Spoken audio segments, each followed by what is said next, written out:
the hopeless, control the game like the coaches. Stay dropping gems, we the winners, coaching, you know this. Never coasting, always elevating, staying focused. When it's all said and done, we the winners, coaching. Yeah, we winners, coaching. It's all said and done. You see what I'm saying? That. He didn't have Like, no. everything is not a fast burn.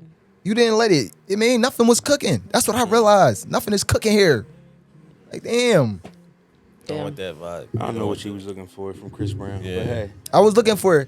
He came out with the song with Leon Thomas recreating the Sinners vibe. I'm thinking you about to give me some soul or something. Oh, so he on the front looking he like misled you Donnell with Jones. You see what I'm saying? I'm thinking you about to give me something. You took him being mature on the cover as a sign of a change in music and not change that he's older. That's all I was looking for, bro. That's all. You was looking for Jack Harlow from Chris Brown. That's cool. No, I wasn't looking for Jack You Harlow wanted from Chris Brown to be neo soul. You came in it's like you don't got no soul. Y'all talk It's about not- the Sixers so we can start. All right, my fault. Sixers. What happened with it? Yo, Ain't that I don't know why y'all wanted to go there. the Sixers. Yeah, we watched that game yesterday. I'm mad disappointed with the Sixers. I'm not going to lie to you. And the reason why I'm mad disappointed with the Sixers is because Is this the start? Yeah, we gotta turn the music on. Yeah. yeah.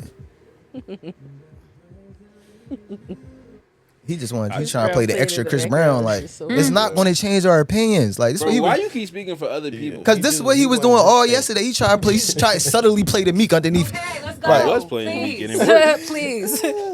The Sixers. We were watching the Sixers yesterday. I was disappointed personally. They came out with the crazy win against the Celtics after being down 3-1, just to see Jalen Brunson put the belt to him in a crazy way. I don't know if y'all watched it. I've been keeping up with it. I'm very sad.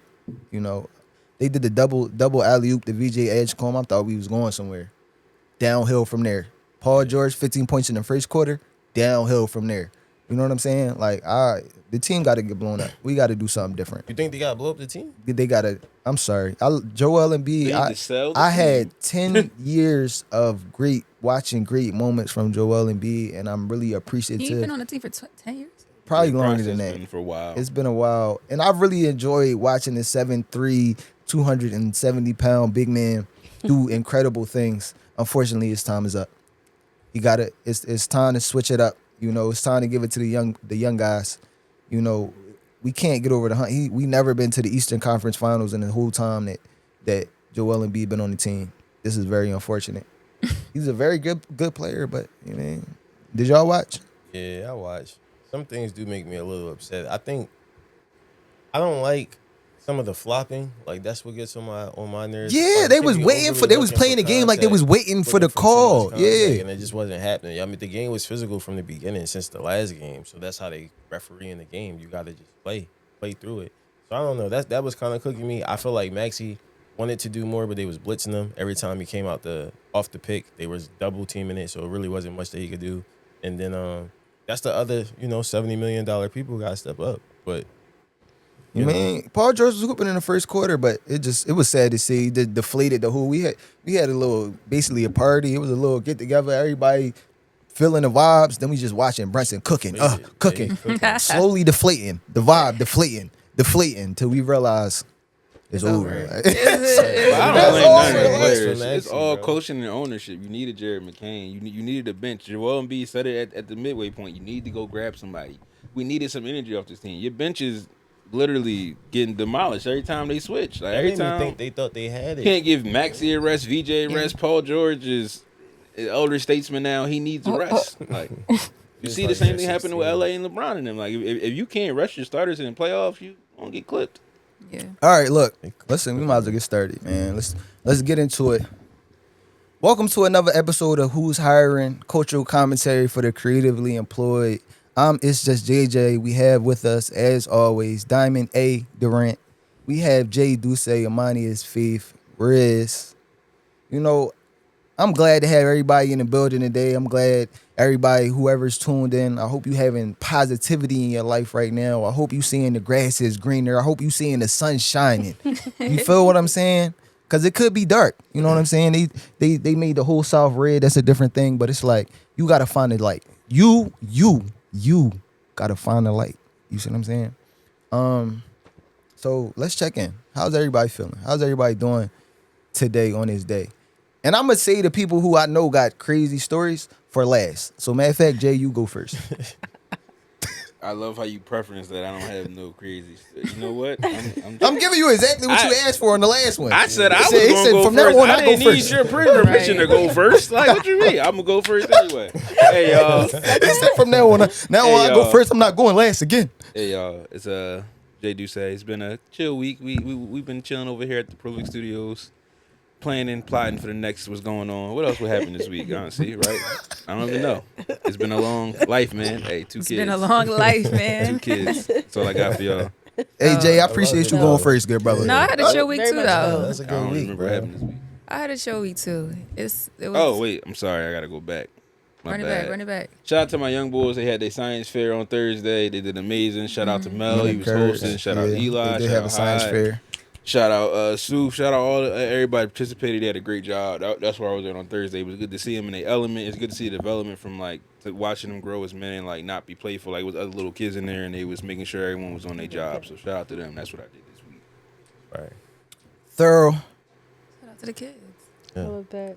Yeah, I had a chill week. Regular job, life. We went to Brooklyn this week to go see Elmine in concert, which was a super vibe.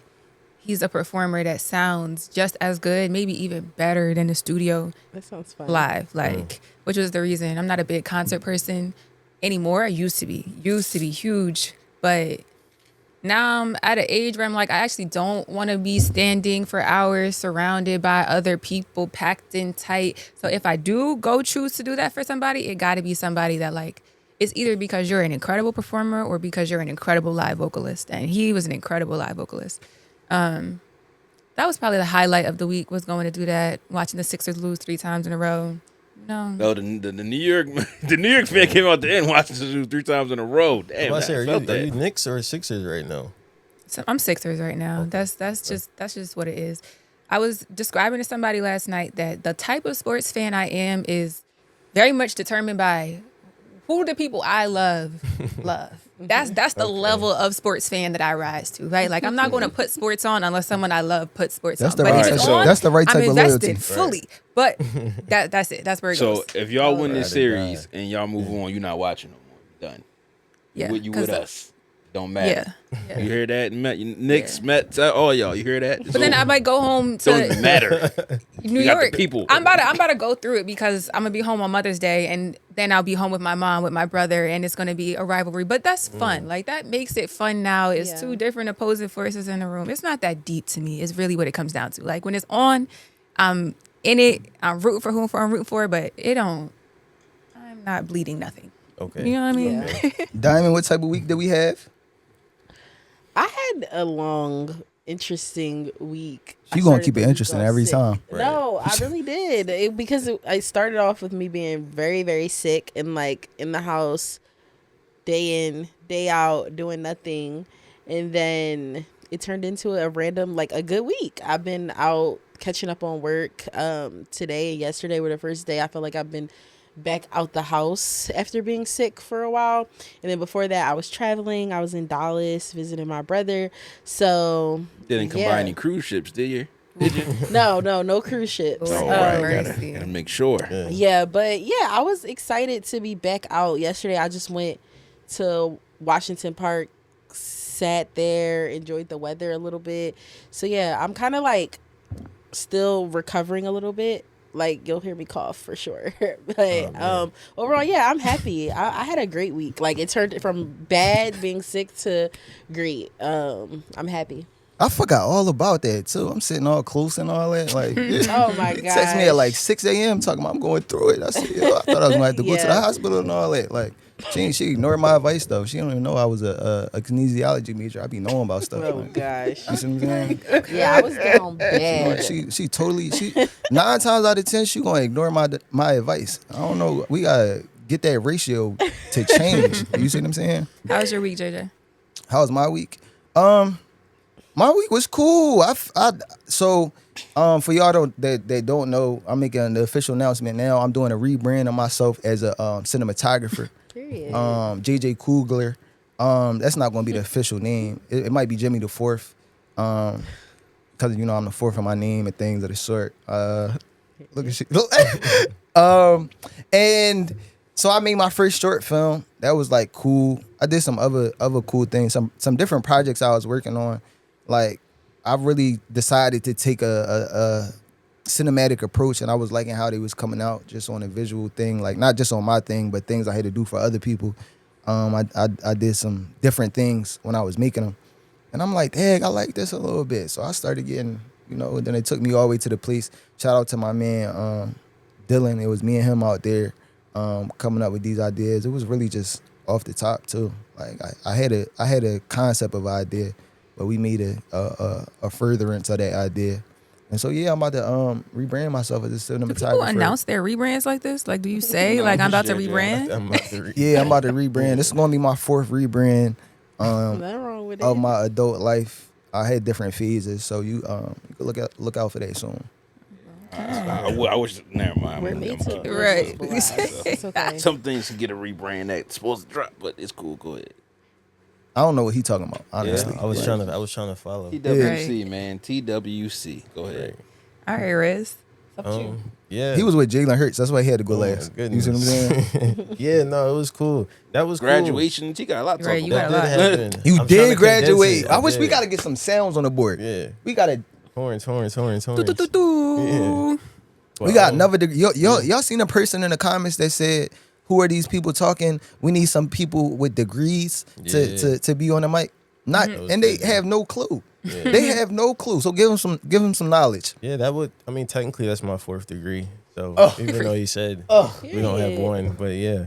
But no, I mean, honestly, the whole grad school thing, like I wasn't sure how to feel about the process or just like going to grad school and like getting to learn the system of education and like what it was built on, who it was for, that it was really like religion based. And that's where like a lot of the principles come from. Catholic schools have a lot of the funding because of those reasons. So it was a lot to see why we are in the position that we're in and not just the last 50 years of history that we all, hear about the most. So like that was cool. But on a positive note about education, I want to shout out first my little sister. She graduated the Saturday before I did, getting her bachelor's. And she graduated a year early from Albright. So shout out to Leash, which is super cool. She's a go-getter. So I was proud of her. And then I graduated on Sunday, the following day, from Lincoln. Double master's in special education, early childhood education. So I was proud of that. And I did it with a 395. Masters with a 395. Yeah. So we definitely educated. But I'm just trying to understand what this means for me and like positioning myself, whether it's within a company, outside of the company, for my own brand, for music, for like who I want to be as a part of the community. Not so much like this is a resume builder, let me go get a job. It's more of a symbolic thing for me than just like, what the corporation want to say. Not like that. Yeah, Jalen Hurts though, I'm gonna get to him because that was a cool thing. We had an industry panel for Lincoln Financial. They donated to the Cobbs Creek. They got a partnership now, really. So the driving range is named after Lincoln Financial. So they had an industry day on the top floor basically, and all the industry partners were there, like Verizon and stuff like that. So some of us, got to come over and just interact with what was going on after a day of teaching, which is like, it's so interesting being in this space because one moment you're with kids, the next moment you're surrounded by people that make a lot of important decisions in the city. But yeah, we just got to talk for a little bit, just have a conversation. A young man who's also one of our scholars, he got to talk to Jalen for a minute, which was really cool, and got to give him some knowledge. He's going to put that in like a newsletter that he's building back at Howard too, which was like a cool HBCU connection as well. And it was just cool, just being in that space and talking to folks. I got to go to the Phillies game. That was really cool. I got to sit behind home plate, go to the Hall of Fame Club. So it's really just been a week of experiences. I got to celebrate a little bit. I'm not good with celebrating like these things that are happening because it's just like more pressure. Like, all right, well, what does this mean? Like, I got to go do something now to make it count. Like, that's in my mind. But my lady's been really pivotal in making sure that I take a breath and, smell my flowers and receive those flowers. So I appreciate her too. But yeah, it's been a week, man. Damn, that's thorough. So For like sure. overall, like what do it feel like to be him though? I don't know, man, because it just gotta count for something. I've been thinking about legacy, like it gotta count for something. Like, what is going to be my impression? Because all that shit sound cool, you know what I'm saying? But is it is it really turning into impact? You know what I'm saying? So that's my whole like focus. We were just having that conversation last night about the difference between people that are all talk versus people that are action and impact oriented. And for some people, you might start out doing something, and then once you start getting recognition for it, that becomes enough. And then Right. you leverage that recognition into more recognition, Whole time behind the scenes, your actual impact is lessening and lessening. So to be the type of person that is concerned at all times about Right. like, how am I not just leveraging this moment of recognition into more recognition, but how do I leverage it into more impact is unique in this city and probably in other places as well, and something to be recognized. Yeah, Damn, definitely. somebody can't write You my want mind people to when she said that. understand the That's crazy. narrative of what you're doing, not just like, oh, he did the thing, but what's the purpose behind it. What's the purpose so if we behind it? Standing next to each other, I'm not saying that to be like, hey, I'm flexing. It's like, listen, this is how I am in these spaces, and I'm able to communicate with the people that y'all want to stand next to, so you could do it too. And I'm starting to see ripple effects, you know, even extending opportunities. My mom got to go to this Maxie Foundation. His mother was hosting a Mother's Day brunch. My mom got to go, like, through connections we making. So being able to like spread that joy, and her being able to be in an environment of, you know, like-minded individuals and just all facets, I think it was a cool opportunity for her to get out of it, you know, the similar environment sometimes. So impact for sure. Yo, it's crazy that y'all talking about this too, because the check-in question is, have you ever beef with a coworker? And I think this is so funny. And the reason why y'all set that up perfectly is because basically this occurs because the two people meet. The person that is talking a lot but don't got a lot behind that talking, and the person that's doing a lot and not talking a lot, they collide. You see what I'm saying? and then that's how you get in this situation where you end up beefing with a coworker or a boss or somebody that's supposed to be above you, supposed to know what's going on. So what's y'all stories, man? What's the time that y'all was beefing with a coworker? I might want to start off with I'm not even going to start off with my particular beef. I had two coworkers beefing over a trash can situation. I had two supporters actually. They worked for me, but like we was doing a team meeting, and you know, you give everybody a time to voice their concerns either earlier or after the meeting. So like we going through, and we get to the concerns part, and I open the floor. And she immediately yelled, like, well, if somebody can start taking the trash to the back. And she was like, what, we had to have a whole meeting because it was a whole argument over trash just because somebody wasn't feeling somebody else for a whole other reason. Like it's just like in my line of work, it was always when somebody new comes in, you get hate from some older people for no reason. Just because you knew people want to talk to you, customers want to interact with you, especially you got regulars. So like seeing that and then seeing people find beef, like she found that beef, like, yo, you ain't take the trash out last Tuesday. Like, like She found that beef. Who's counting the trash? Like, it's not like we had a checklist. Like, all right, well, your turn. She just came out of nowhere with that, and it was a wild John. No, I got two that just pop out in my mind, and I don't know what that means in terms of like hatred level. You feel what I'm saying? The fact that it just stayed on the front of my mind. I used to work in a mental health hospital. Actually, the same time when I was interning at Milk Boy, I was doing a night shift at a mental health hospital because Milk Boy was an unpaid internship, and I needed to, you know, keep the lights on or whatever the case would be. And one night,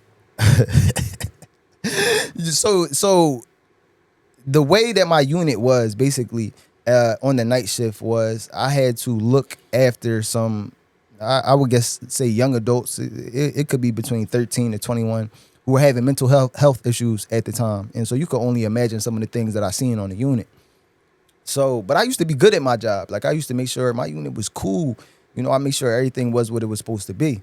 So basically, a white woman made a report on me that was false, right? She reported that I wasn't doing my job in some capacity. I let something happen that was just completely unfounded and untrue. And truthfully, it ended up being her fault. Like the reason why whatever happened was on her, but she tried to say like she had called me, like or white people do. Yeah, she had called me and I was supposed to handle it. Boom, boom, boom.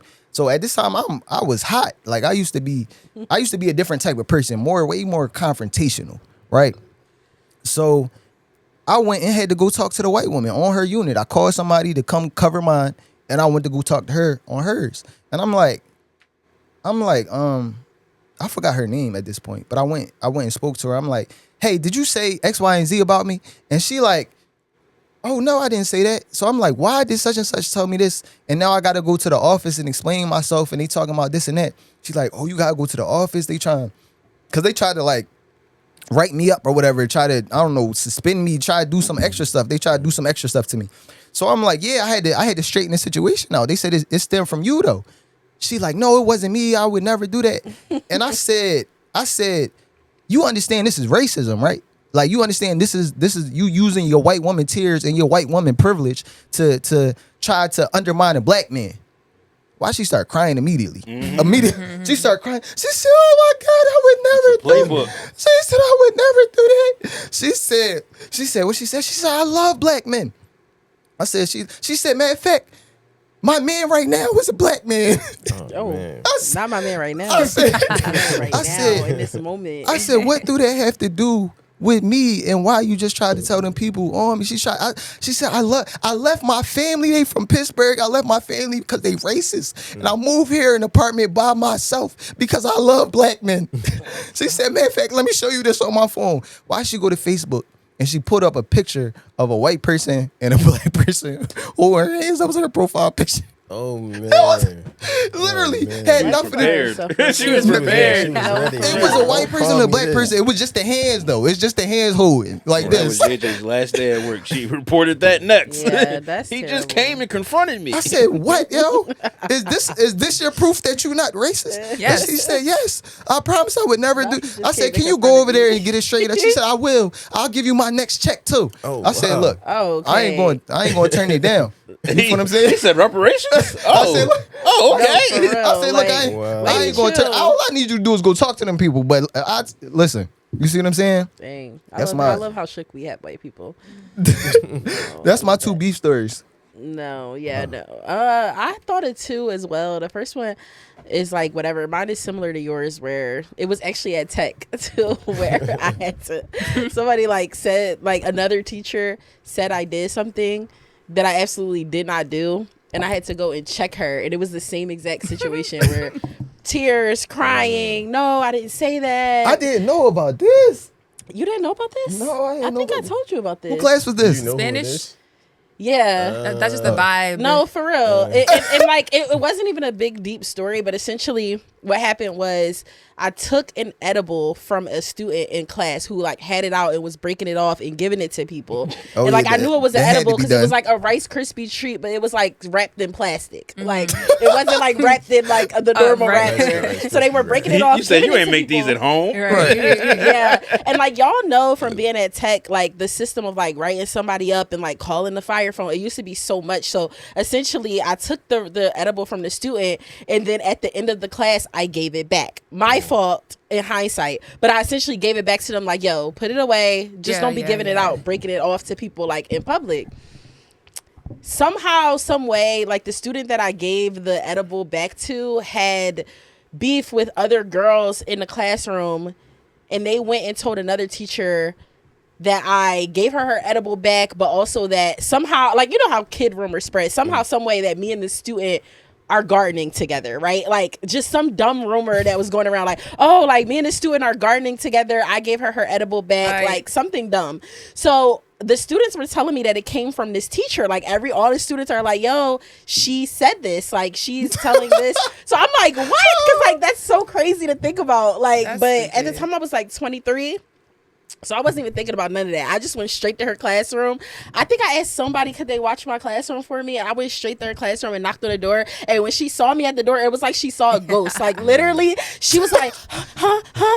Because I was like, can I talk to you in the hallway? And she was like, okay. And like came out there and immediately denying everything, immediately crying, immediately all of this. And you know people are guilty, because I wasn't even going to say anything to like the higher ups of the school, because that's how dumb I felt like it was. Like, what? Gardening with the student is insane. Right. I wasn't even going to bring it up. I just was like addressing her like, yo, what's going on? She denied it. She was so upset in her guilt that she took it to the higher ups like, oh, she addressed me about this. Like, I'm so upset. Like, XYZ. So the dean of students at the time, I think, ended up calling me on like a 3-way call after school was over with her and was like, yo, we know this is not true. Like, just don't say anything to her. She was very like frazzled. She was very upset. And I was just like, I was upset. Like, I was upset that this dumb rumor was going around, because that's like reputation ruining. That's like, you can get fired for sure. And at the time I was fairly new. So I was like, this is an insane rumor. But something more like relevant to like the industry that we're all in is when I was at my old job, I was like acting creative director, and we had just got a new project manager who was a guy. And if you know anything about like how agencies work, you know that's like a right hand, left hand thing. Like the creative director is essentially running the play, but like your project manager is like your right hand person. Like you essentially need them to be on their job in order for you to get things done. And I felt like that job hired quite literally the worst project manager they could find, because this person had like, y'all know Philly, this person had like a name, like he was a DJ, he had like a name, and like my job was very into like hiring people who were like creatives and known and stuff like that. But he was a terrible project manager. I'm telling y'all, we're running full production events and he's like with some girl in a chair, hugged up, and like I'm like, the speakers went out. Like, where's the project manager? Like screaming and hollering, like never sending stuff on time, all over the place. So me and him had real life beef to the point that he stopped wanting to talk to me, and he started sending his intern to like ask me things and stuff like that. So I had to call him and check him as well. Like, yo, I'm not reporting to your intern. Like, I'm not. I don't send my interns. At the time I had 3 interns. I don't send them to come do my work and like send them in meetings that you're supposed to be in, but you're sending your intern because you don't want to talk to me. So that's just typical, like being a woman. And I was technically his manager. Being a woman and being in a manager position and having men who are older than you or think they know more than you under you and think they can tell you what to do. So that reminds me, this is beef. I don't have a story really of like personal beef. Like the one story that I would have told would have been like the back to tech and the time that I literally walked into the principal's office and delivered a freaking, what was it called? Like an ultimatum that was like signed by all of the teachers and was like, here are the things that y'all are going to do right now in order to get to do right by these kids. That's a whole other story. But what you just reminded me of is not a personal story, but a beef that I witnessed in one of my other workplaces, again, between a man and a female coworker who it was clear that he felt personally disrespected by her over how she chose to carry out her job. She did her job extremely well and always communicated very directly about that and always made suggestions and gave feedback about like how we could be doing XYZ better. And he took that personally and decided at a point in time, I'm not talking to her no more. Like, I'm just not, no matter what disruptions to the chain of command it makes, no matter how inefficient it causes, I'm not talking to her no more, period. So the rest of y'all figure it out. And it was just like, I can't believe this is what we're doing in a professional environment as fully grown adults. Common. It's actually very common. It sounds vaguely familiar. Yeah. This wasn't at Tech, though. Oh, this wasn't at Tech, though. Okay. It actually makes me think of like the Immigrant thing we were talking about in terms of like this pressure and expectation put on women to be so cheery and so nice in a workplace that's not put on men. Like, I have never heard people in discussion behind someone's back in the workplace like, oh, he was terrible, he's this, he's that. I always heard about women though, like, oh, she's a bitch, she's mean, she's this, which is real. That happens so often where it's just like you can be authoritative and outspoken and picky and all of that, and people will just call you mean. And it's like, no, I'm actually not mean. Like, anyone who knows me knows I'm actually not mean. I like things to be a certain way. I'm very like systems oriented, and I'm very strict about like my boundaries and what were our expectations in terms of work. Like, I don't think that makes somebody mean. I have understood over time how you say things is like the biggest thing and stuff like that. But yeah, women across the world, across industries, are called mean, aggressive, mad, the famous, oh, she don't got a man, she on this, she on her pit. Like, that is the picture. Like, people say that all the time about women who are just assertive in a workplace and know what they want. Well, I'm about to say this about a woman who was mean in the workplace. My story, let me go quick. I go two quick hits about 2 women of Caucasian descent. Pretty much from the mountains of Caucasus, having issues with me because I'm at their job and it's selling. So like when I'm at T-Mobile when I first got hired, T-Mobile was a mobile expert. It was this team that was already there, but the T-Mobile just opened. Like Bloomsburg couldn't get T-Mobiles for a while because the service was terrible before they got a tower up there. So got a tower, still open like 6 months ago before I get hired. And this girl was like, she thought she was hot because she was a townie, and she like had people coming in because like in the cell phone game, poor white people are like kind of like your biggest people to take advantage of because their credit is good and they want the phones.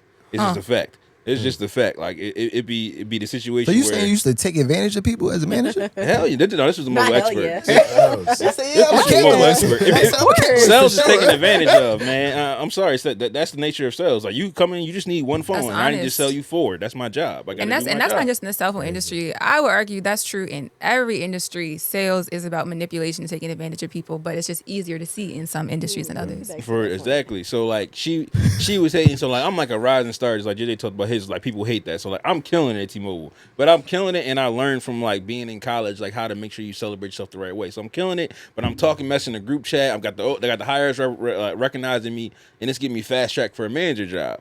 So I'm in fast track for it. So like we get a new regional director. I got a meeting with him in Jersey right after we come back from Vegas from our celebration of like being top 3 mobile experts in the company, and I'm on my way there, and I get all these phone calls from my staff like, yo, Helly just was going crazy. I don't care about your name either. Helly just was going crazy on you, D'Angelo. She was really like trying to kick you back, and she said you don't do your job, you don't make your sales. Like she trying to find any lie she could to stop them from giving you this promotion, and she just couldn't. But guess what? Still got promoted. Still everything worked out for me because like even the stuff you was saying, there's no way you could fake do it. Like I'm on camera evidence. Like there's a picture of me with the customer. Like all my sales are great. People Bro needed to get this back. off his chest. So like so that whole situation, and then when I go to my next topic.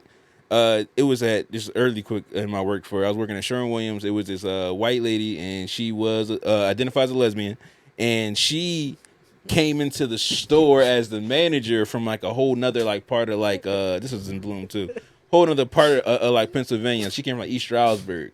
And like you ever know, like this is what I mean when I meant that's my point with Diamond being me. Like whenever you come in a room, she like it felt a little racist. Like the face would change. You saying like, Diamond felt a little racist when she come in the room? No. She's talking about like women being mean and like what mean looks like in the workplace. Like somebody coming in and they energy changing when you there. It's like all right, I just walked in this shift. All right, guys, well get back to like it's that type of like all right, oh okay. Yeah. Hey, what you doing? I'm just doing the regular job. Like I've been here before you, but I'm just running my home set. And then one day she just takes me off the schedule for like the next month. Like, damn. But it is schedule not even posted that long. The assistant manager is my man. Pretty much, but she couldn't fire me because then it'd be racist.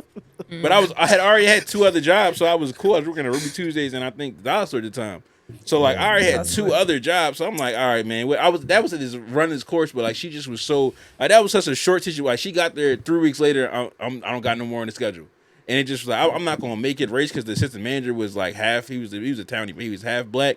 And she loved him, but she just did not like my dark skin ass. But like in this situation, it was like such a microcosm. Like it happened so quick.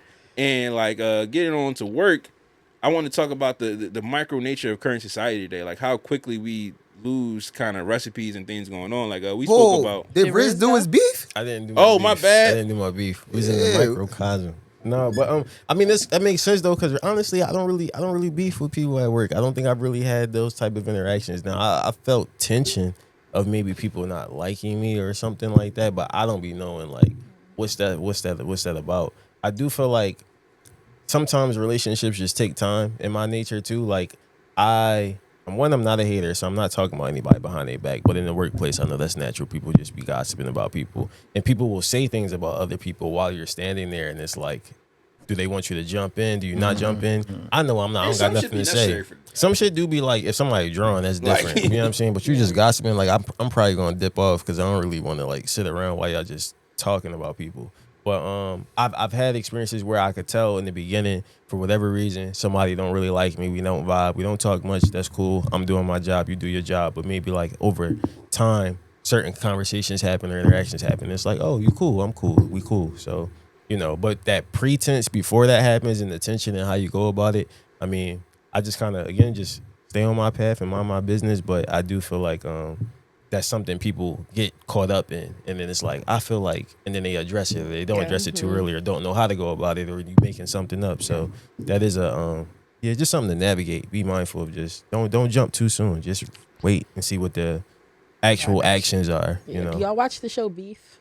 Yeah. It's I think like to what you said, that's kind of like the concept of the show. It's essentially like how people have let these small interactions kind of affect their entire lives and kind of spiral out of control, because there are people who have like work beef and then they make it personal. Me, I can separate the two. We can have beef at work. I see you out in public. If we at somewhere that's has nothing to do with our work environment, we can talk. Like I don't want to talk about work, and I don't want to be like upset because we not getting along in a workspace. Like I'm gonna just act like it's whatever. But I know people really feel it deep down to their core. We're like, yo, we're beefing at work. We beefing in real life. Like if I was to see this person, I would punch them in the face. If we was in the street, like it's never that deep. Like we all clocking out and going home at the end of the day. No, I definitely for the opposite way. You feel what I'm saying? If we like the beef has to continue. Like it has to, it has to carry over. And the reason why that is because in most that old JJ talking. That's my guy. Go ahead. No, it's not even. It's not that. It's just that I feel like I'm a very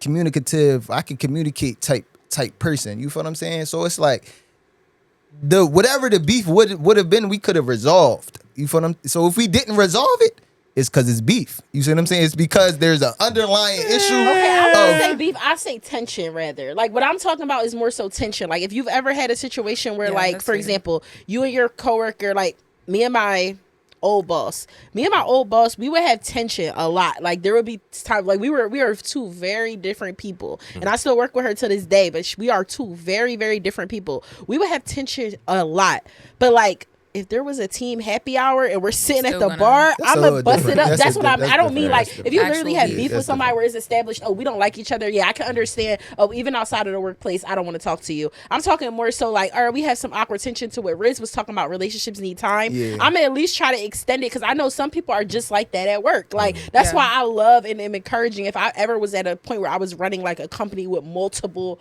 people, I encourage like team happy hours and team outings because you really do get to know people on the level, because some people are just like that at work. Like that's a real thing. Like at work I'm tense, at work I have anxiety, this is just how I work, like all that. But do you chill with them outside or you go to the bar with them at a happy hour, you're like, oh, like I can kind of kick it with you, like you're cool. That make it worse for me. If I get outside this job and you cool, and as soon as we clock in you turn into the worst person ever, I don't want to be cool with you out of here. Like I done had the corporate retreat and it be the person that be drawing. Be the life of the party. Hey, y'all, I buy everybody shots having to join. No, on Tuesday's call, right, so you was up there trying to discredit me. Okay, no, not okay. So I want to speak to that only because I'm somebody on the other end of like, there's different types of jobs, right? There's jobs that we take because we want to make money and we're just here for a paycheck and we're just like, oh, cool. Like I'm cool with my coworkers. Nothing really makes me that upset because this is just a job to me. But there is people, and I am a part of this group that work in their passion is something that they've dreamt about since they were little. So little things do make you more upset and you are more emotional and you are more of whatever at work. Like you might be a little bit more of an asshole. You might be a little bit more of a big. Okay, so we being more honest now. Yeah, you like I think you. She tried to say she wasn't No. I feel like, no. I realize that I'm not mean. I just don't like working with people who it's not also your passion because we're not going to be the same. Like we're just not going to work the same naturally. Like that's just how I feel. Like if you are just doing this because you just want to make money, like you and I are probably not going to vibe in a work sense because I am somebody who like has wanted to do what I'm doing now for so long that this is more like a project is more than just a project to me. This is like my portfolio, my reputation. Like that's how I look at it. So I think there is differences in like work beefs based on how much you love your job. Like really, because the people you don't like, I love them people. People that just want to come get their bread, I can manipulate to get the job I need to get done. That's management. That's management. I need whoever is in employment of this facility or venue or situation or team. Everyone has to do their role, and it's on me, just like a project manager, to make sure all the roles get done, things can hit their deadlines. So if you have a motivation that's purely greed, and I can tap into that, like at T-Mobile, it was very easy because of commission. So like, hey, I was gonna say, if you really want to make some money and you hate being here this much, come in for these hours and sell your behind off, and you only got to work twice a week. You can make what people making here in a month and working 2 days a week. That's 8 days. I think it might be hard to incentivize the creative. Yeah, I think it's different in creating because like when you're creating something, it's essentially like I think about movies. I think about events like. And movies are like the biggest example of this, but you have a bunch of people coming together who care about this thing. Like you absolutely need that when producing a big project. Like, so I think when you have people on your team that you could tell don't care or don't really want to be there. The people who do want to be there and that really, really love it, and that this is not just a check for them, it does clash, because it's like, dang, like I really love to be here. Like this is what I love to do. Yeah. And when you don't, you move different. No, for sure. I agree with putting out that product, because my pop, he works in the culinary industry, and that's a big thing because they're trying to fast track a lot of the systems in the kitchen and replace workers with other workers who are pretty much just everybody's a line cook besides the person at the top. So when he's trying to get people to like do their job or clean up here or do these things, we got to pass the inspection, but they just clocking in for a check. They don't want to do all that. But it's like, you are cooking back here all day. It's going to get messy. You need to clean it up. You need to make sure the food is good when people come in here, or you won't have a job. But you got to deliver that in a way that you don't always offend them, but they be so defensive because they don't want to be there in the first place. Just a lot of industries are doing that, and I think that's But it's annoying when you have to say things twice, and it's certain things you don't have to say twice to people who want to be there. Exactly. I had this coming from somebody who's been an intern, who's been a PA, been a producer. Like there's certain things people never had to tell me to do because I'm just doing it because I genuinely live for this. Like this is my life. Like I love this. So it's just like, you don't have to remind me to do little things. You're not going to have to tell me, oh, clean up after yourself. Make sure you do this. Make sure you do that. Because everything I do, I'm thinking I want to deliver at 100% because this is what I do for a living. 100%. And this is going to lead me here and that's going to lead me there. Like, that's how I'm approaching everything. But when you are on a team, group project, whatever it is, with people who don't think like that and work like that, it is a different experience. Like, it just is. That's character. That's a quality of personality as well, like, in addition to work. I talk to my mom a lot, and we talk about like my experience at work, her experience at work, and she had some younger people, people's kind of in my age range, and people a little bit older working underneath her. And when I'm telling her about my experience at the job, and I'm like, yeah, they're telling me I'm doing a good job, they're appreciating me or whatever. She's like, of course they are, because of how you show up. The people that work for me, like I wish that they showed up for me the way that you show up in every role that you're in. And it's just a quality of like who you are as a person. It's not that you are super passionate about every single thing that you're working on. It's just how you show up as a person, the way that you pay attention to details. That's the dream for how anybody wants somebody to show up and work for them. And no, that's fire. 100%. That is. But that's not just about passion for the job. That's about a certain attentiveness to details. I think about the time that we was at like a Friendly's or Applebee's or something like that, and it was a man there who was cleaning. He was cleaning his butt off, and he was being so attentive and friendly. And we were just really like the type of thing that makes you take notice. Like, damn, you really like this job, or you just that type of person that does everything that you do with a level of attention to detail and care that shines no matter where you are. Like, that's a personality thing more than it. Sometimes it can be passion. Sometimes it's just like, that's just who you are. Yeah, that's a blessing if you get a team full of them. I only been blessed to have like 1, 2, 3 people at most. When you get like a team of like 10, I feel like I've had like the 12 be like that type of work dedication. But most of the time you get people that need the check. But if you show them where they can make a little bit more money in the check, they might change how they do the job. Yeah. The crazy part about it is, so it's like I say something like the winners culture, right? That's my most like experience working with a group of people in different environments doing different things. And it's like, I know for sure everybody don't care about everything that we do, because it's like we be doing too much. Like it's the range of things. I don't care about everything. Like the honest truth. Like, not that I don't care about it, because the final product gotta be something that at least is worthy of. But everything's not your passion. Yeah, but everything is not. That's exactly what I'm trying to say. Everything is not my passion. So what I found in a lot of the situations was just like getting people to the point of, what do you like about this thing? Like, there's something here that can be enjoyable, or that you can like in the situation. And sometimes like working it, and also with the winners culture, I think we did a good job of doing big things or doing things that are complicated, but also like not treating it like it was the end of the world. You feel what I'm saying? Like every mistake or everything that went left during the project, like understanding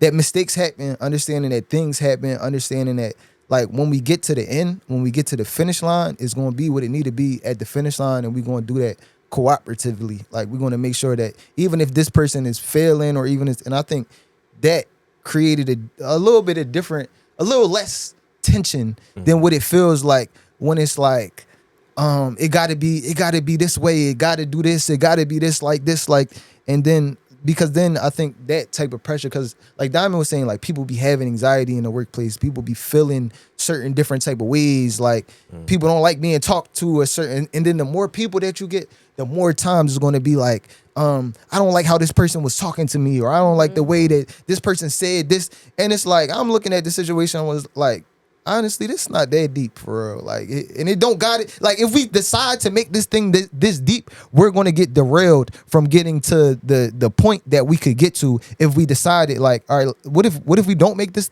thing this deep? What if we make these adjustments? What if we rearrange the situation like this, until we get to the product that whoever we serving or whatever the public like to see, because we can. You feel what I'm saying? I think that way of like management or that way of leadership is a style that I feel like is a little bit unique. I haven't been in a lot of situations like that. A lot of times people do feel like this is the way we do it. This is the way it's got to be. This is what, if you F up like this, then it's all over. Like, I can't believe, you feel what I'm saying? We gotta find somebody different, or find, like, that's the way that people think. But there is another path to me that leads to growth, but not only leads to growth, leads to like camaraderie, leads to like a feeling of like, I want to help, I want to support, because every time I'm there, I learn something new, and somebody learns something new. And at the end of the day, people like what we doing, that so much so that they want to get behind it, they want to support it. You feel what I'm saying? I think that might be a middle ground in between like the super, super passionate and like the people who don't care about the thing at all. You feel what I'm saying? Yeah, I mean, I wish we could find a middle ground between content, like in a way. Like right now, we're at a place where I feel like we adapted so well to society, to this microwave situation we have going on right now, to where like we can turn out, like right now, what I could use us for example. Our clips spun out and they come out quick and they come out concise and they're very to hit you exactly, and they work. Like we getting results from it, and everything's. Because of those results, people now, content only lasts like a certain amount of time. Like I know people who spend their whole life trying to make their first film, and it'll be going in a week today. Like it's even like for things that stay. Like right now, the Michael Jackson movie is trending to make $1 billion, and that's barely talked about. Like we don't care anymore. It was 2 weeks ago. It came out. It's gone. We don't care. I stumbled upon on Twitter someone was talking about Kevin Hart's show, which I even found more context for because I forgot it was about kind of like his situation with like his lifelong friend in that true story with him and Wesley Snipes. But it was such a good show. It was such a good, like, and Kevin, like, I think Bright Side is one of the movies, too. Kevin Hart got a lot of great acting shots, movies, to where he gets to show range that goes so quick now because of how we buried in his catalog. Yeah, and I was wondering, like, do y'all think it'll ever, like, improve, or, like, we just stuck and things will just get faster and faster and faster, or will we be able to slow it down and really enjoy what we're consuming? Because, like, somebody, like a big thing for me is LeBron James. LeBron is doing something you've never ever going to see again. But like because we're in this generation where it's so fast, we've been looking for the next LeBron, not even caring that this man is at 43, 40, whatever 40s plus, and has more dunks than Derrick Rose's whole career from 40 to 43. That's insane. And, like you witnessing it. This man's in the playoffs right now, carrying the team at 43. You never saw it before, but we don't care. Like it's crazy. I think right now everybody is trying to be the most legendary everything possible. So like they just spent how much time crafting this Michael Jackson movie, and it's going to drop at the same time. Like Ryan Coogler was working on Sinners at the same time. Disney is trying to put $1 billion into their next Marvel project. So it's like there's so much for us to pay attention to. Like, how do you appreciate it all? That's why it feels so fast, because it's just going and going and going and going. And then you do appreciate it. And I think, again, then time will just kind of tell. Time will kind of show what sticks with you and what doesn't, and what will happen. And you can always come back to it to appreciate it again, because at a certain point, it's going to have its lows as well, where people are trying to create. And maybe it's just not hitting, but there's so much other greatness that you can look at. So maybe that'll help. But I don't know. I just feel like it's a big race right now. I do think the only logical conclusion in this situation is that things move so fast that it got to slow down. Like we get overwhelmed with so many choices that we don't make none. Like, that's already where we're at. The algorithm makes the choices for you. Yeah, that's so. Like, how do you see you saying that? How do you see this like slowing down? Like, can I just get an example of like how society could slow down? Yeah, I would see it like, all right, so take the playoffs, for example, the NBA playoffs, right? Right now, we need to be subscribed to 4 streaming services to be able to watch the playoffs, right? At a certain point... Don't mention WNBA. Right. At a certain point, I believe that people are going to stop caring. Like, people are going to stop, like, I'm going to have this. This is going to be my thing. and this is going to be my thing.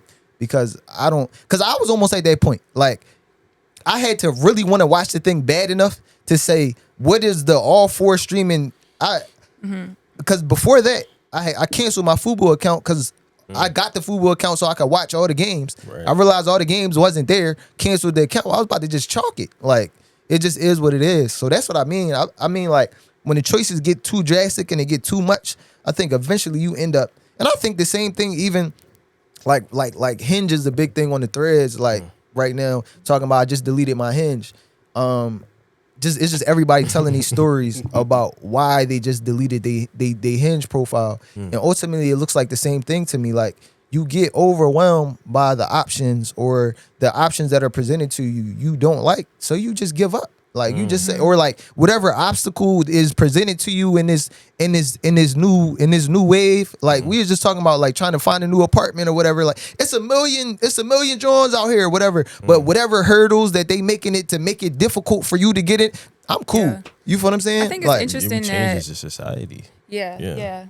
I think it's an interesting theory that will happen naturally, because that's definitely possible, right? That people will encounter enough natural obstacles to the actual goal, which is simply to watch the NBA playoffs, that eventually they're going to fall off. But also, because we live in a culture of instant gratification, that desire to watch the playoffs actually continues to overshadow or overpower the feeling of annoyance that you feel at the hurdle. So you will keep buying the different subscriptions and whatever it is because you want the gratification of watching the playoff game. So that's, I think, the obstacle to the idea that it will happen naturally, is that if we want the thing that's on the other side of these inconveniences enough, if we want that gratification, we'll play whatever game these corporations have set up for us. So to me, the other way of thinking about that is that it won't happen, that what you're saying is a possible end game, but it won't happen naturally, that it will have to be forced, that there will have to be a collective movement around. If someone made a big enough social media movement that said, y'all, everyone cancel your subscriptions to everything except Peacock, and now everyone is only watching on Peacock, they would get it together fast enough to say that now the stuff is happening streaming on Peacock. They would figure it out. But as long as people are willing to play the game, they don't have to necessarily. Yeah, money on my point of it. Like, society have to collapse for this to happen to me right now. Like, in the fact that it's so much of a high instant gratification and instant reward for you and the company.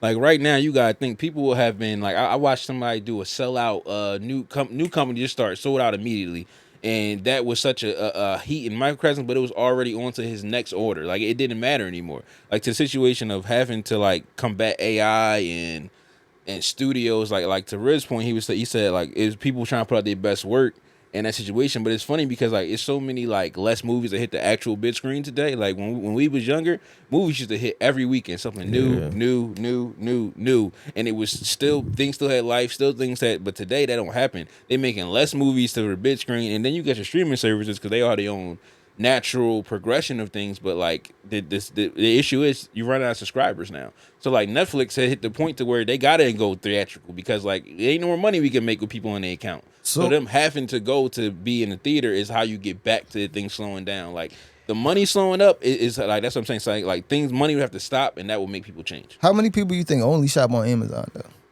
A lot. A lot. If I'm going to get my stuff, I'm just going to Amazon. Yeah. Because doing more than going to Amazon is doing too much. Yeah. And that's more so what I mean. Even if it comes down to, one of these companies cornering the market enough to be like, I can go That's here monopoly, and that's illegal. and be going. But that's what's happening though. Like, at the end of all these companies very all these they just corner like damn near music is the same type situation. No, for Like, sure. in the worst I'm just spot. saying is that the end game that fares best for consumers. Like, it could definitely happen. I'm just saying that's not. No, probably That's not. not positive Probably to have the diversity and to have the different audiences and all that is better for consumers because you have more choice and you could put more out there. Like, you could be a brand new filmmaker and get your joint on a streaming platform where you would have never got But on the to big Jay's screen. point, how many people are going to watch that film when it drops on the streaming platform past a week? That's the not trade-off. a lot. That's the Exactly. trade-off, though. Exactly. That's What I'm I saying. actually think is going to happen is that there's going to be two groups of people that emerge and that grow more and more distinct. The one group of people is the people that fully are sort of like subject to this instant gratification cycle, and you just are fully just in the system. And then there's another group of people that will grow tired of that, are already growing tired of that, and are consciously retreating from it. the idea that people will unconsciously grow tired of that cycle, I think undervalues how powerful that cycle is. They made it addictive to consume short form content and information that keeps you in that cycle. So I don't think that people will passively retreat from that. The second group of people are people that consciously say, this microwave content is bad for us. Now I become a purist, and I don't even give my kids cell phones when we get to the age where people have kids, and I really care about music and art and movies, and we're discussing and we're offline, and like it's just going to be two different groups of people that grow more and more distinct. But that group is separated by like a conscious choice. It's not that people just at some point along the way grew tired of it. No, it's going to have to be like I think it's the spectrum is happening. Like there's people on that spectrum because there's some that's like, all right, we doing 2 subscription services. I got Prime, I got Peacock. I'm not doing Disney. I'm not doing the other ones. That's a conscious choice. Yeah, it's a conscious choice. So I think everybody's kind of figuring out where they fall on the spectrum. And then maybe you know somebody that has ESPN or ABC. So then you go to their house on ABC and maybe the community can come out of, we're going to find our own way to use the accounts together. But then there's also convenience, which makes me think they like all people right now. It's a bundle. You can get HBO Max, Hulu, ESPN, but that's Disney what I'm saying Plus is all together. That other group of Just people get cable, I guess. that grows out is going to be a group of people that says we are foregoing convenience, and that means you basically stepping out of the matrix. It's like a group of people that says, even though I can get convenience this way, I want to curate my life. I don't want to be a slave to the system. And so I'm going in this direction. And then there's going to be the majority of people that can't or don't do that. And that's the actual end game. Yeah, Simple I life. agree. I feel like on this topic, I feel like I agree with you, Imani, in terms of like the system being powerful. Everything really is about convenience. Even when you think about like TikTok, right, which can be really consuming. They have added a feature on TikTok where you can go picture in picture, and you can now watch Just TikToks, in the and background they'll of go everything. to the other TikTok on its own, and you can be in a completely different app. That's And I think crazy. apps That's build crazy. these things. Like I think about like DoorDash and Uber Eats, right? Like we're all old enough to have remembered when these things came to be. Like, and then now you can do like a fast Uber Eats or express Uber Eats. Like all of these things are for $5 convenience. extra Like, dollars. yeah, it's That's like not for a even couple extra convenience. dollars, you can get this food Skip the line. immediately almost. Like, and then you can, Don't Instacart get me started. your groceries and different things like that. And I think I'm like torn because I also think the only way for content creators to like battle against this and like battle against like the black hole of content is low key to go deeper. I think about like the content creators who are at getting subscribers on Instagram. You can get people to subscribe to you on Instagram and make subscriber only content on Instagram. I think about the Patreon people, like who I think that's really, really, really smart because that is a way to go deeper,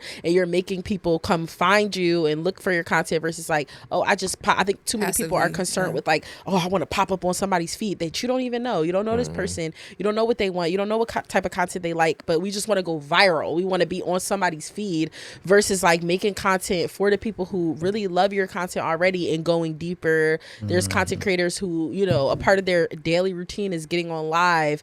There's close friends only, I think, or subscribers only content now on YouTube, where if you're subscribed to somebody or you're paying for them, you can get even more videos. Like I love true crime.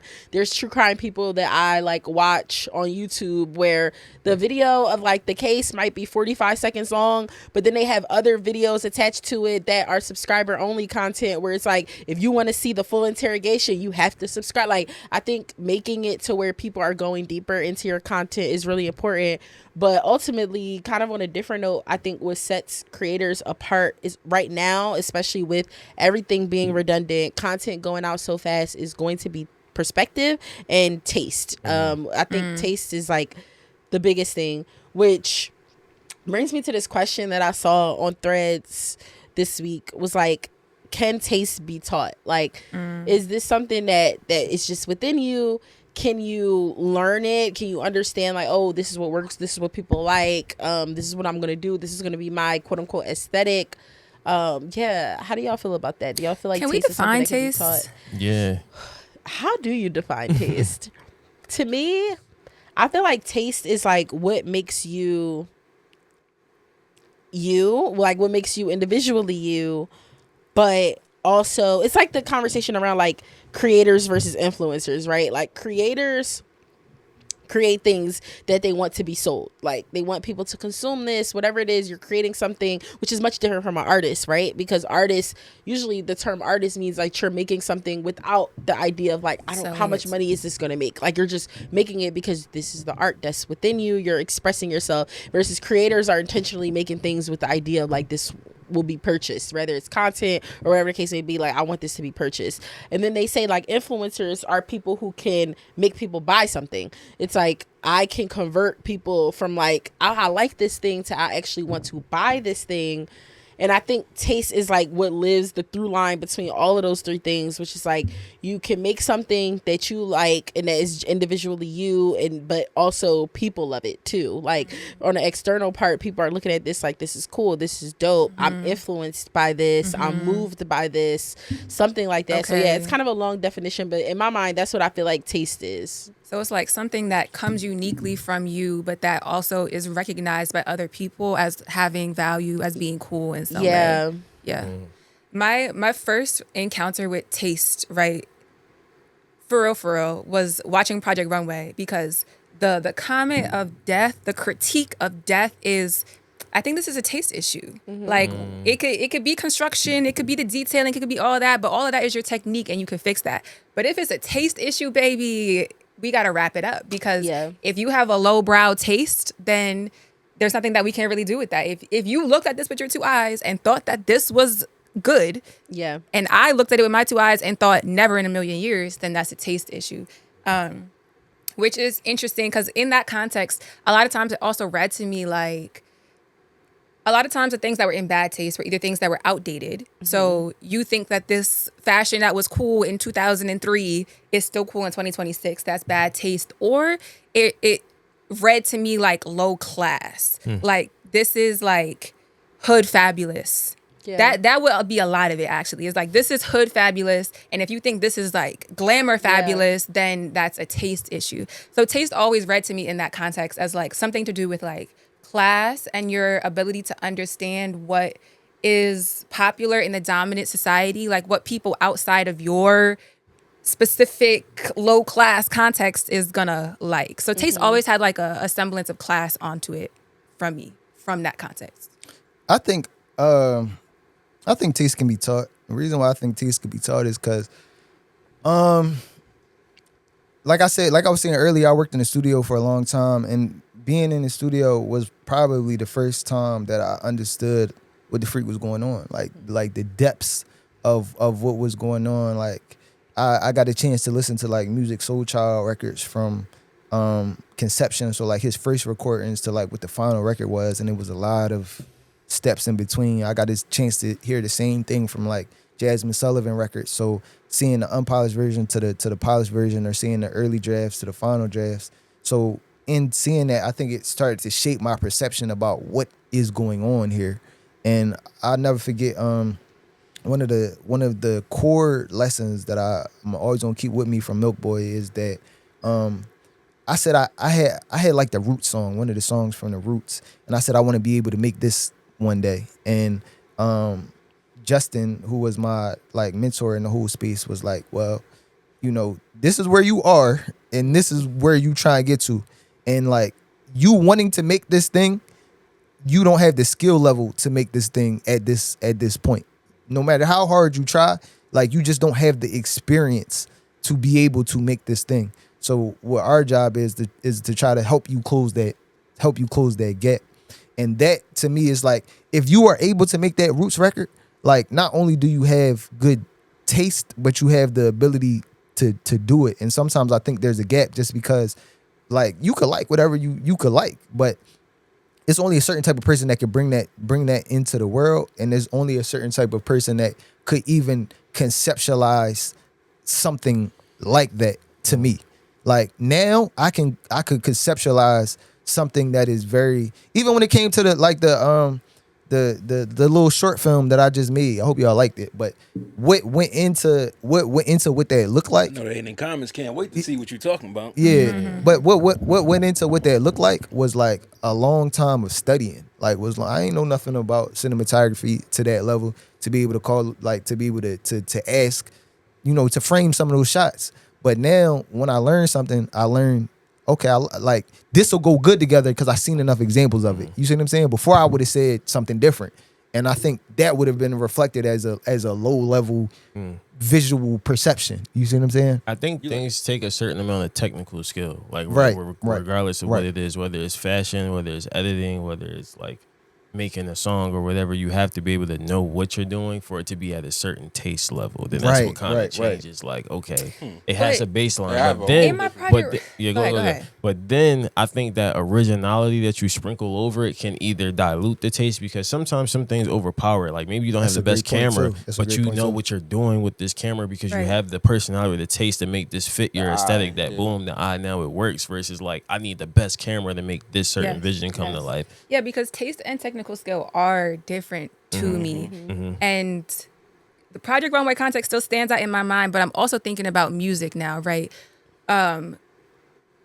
In Project Runway, you can make a fabulous garment. It could be technically perfect, but if it looked like something that people would have thought was cool in 2003, then your taste level is off in 2026 to the judges on the runway, right? It was technically perfect, but that's the difference. It's like, it's not about how well you executed. It's about the fact that you looked at that garment and thought it looked great, and I looked at it and thought it looked trash, and everyone up here thought. And then it brings me back to, okay, I'm going to go back to the Chris Brown album that we talked about off camera when we first started. People that are big fans of the Roots album, right? Or the Roots or jazz or something super, super artistic and musical.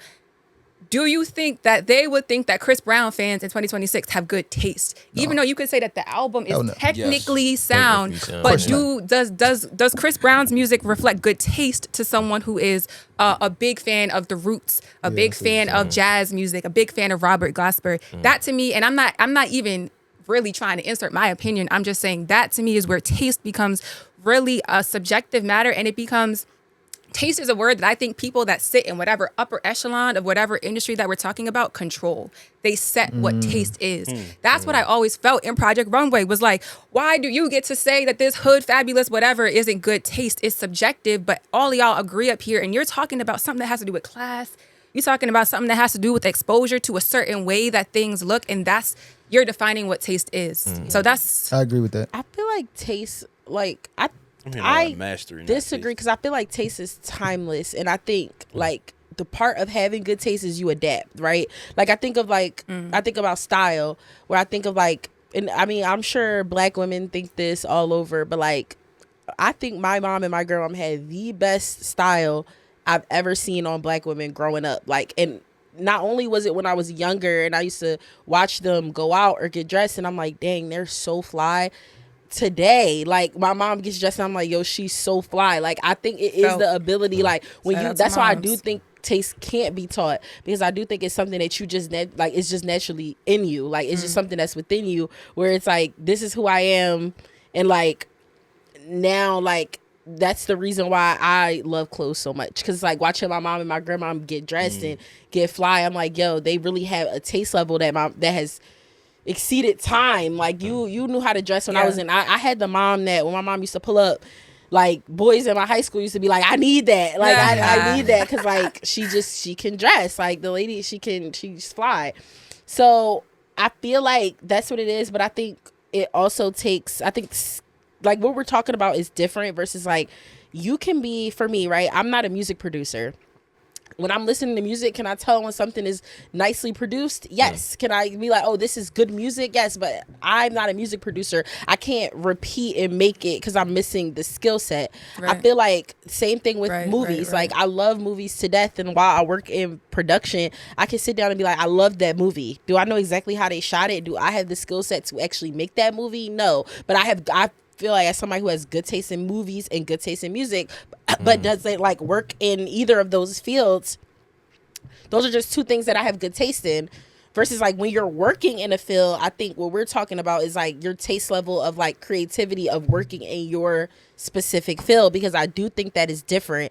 Versus like if you don't have taste but you have the skill and you're like, oh, I like that, all you're gonna do is make something that looks just like that because you don't have taste. Like you're on Pinterest, if you're like, yeah, no, or like I'm on Canva and like I saw a template and like this template is cool, okay, like you just gonna redesign it because it's like, oh, I have the skill, like I know how to do it, but I don't necessarily have the taste to say like this is that or that is this. Yeah, I think the same way about people who are using like AI for graphics for different things. It's like you clearly don't have money and you don't have taste. Because it's like if you did, you wouldn't be doing this. Like you wouldn't be telling AI to make a graphic for you that you plan on using publicly. Like that's just like you're being cheap. So it's just like I think you need a certain level of taste and a certain level of skill, a certain level of experience, and all these things to actually make it work in the creative industry. I think you have to have, but I think taste is one of those things like you know it when you see it.